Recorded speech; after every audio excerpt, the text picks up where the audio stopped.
Why do they drag them to Target? Or as you guys call it, Target. Johnny, you went to your mother back, I know Dad, get in the car, we're going to Target. And I tell middle school kids, be careful. They're trying to keep Targets open 24 hours a day.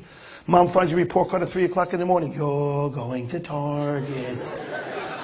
And people always ask me, Bobby, you've been doing this for 19 years. What are some of the craziest things you've seen around the country? I tell them, number one, I'm in Baltimore, Maryland.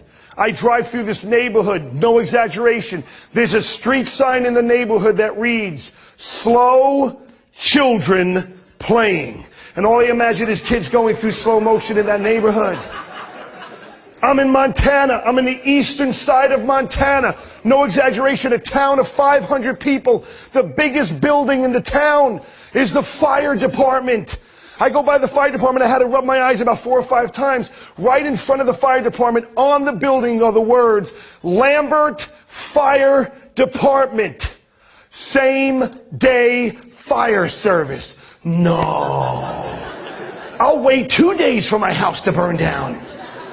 And then people always ask me, Bobby, come on, seriously, what's the craziest thing you've ever seen? I tell them it's on an airplane. I'm flying from Islip, New York, into Philadelphia. I get on one of these smaller planes. It's a U.S. Airways flight. Now, Bobby Petrocelli is a big boy. I got to sit in the emergency exit row because I'm a big boy. I need to spread out. To sit in the emergency exit row, there's 3 criteria. Number 1, you got to be 15 years old. Number 2, you got to handle a 50-pound door in case of an emergency. And in case of an emergency, you got to be willing to throw people off the plane.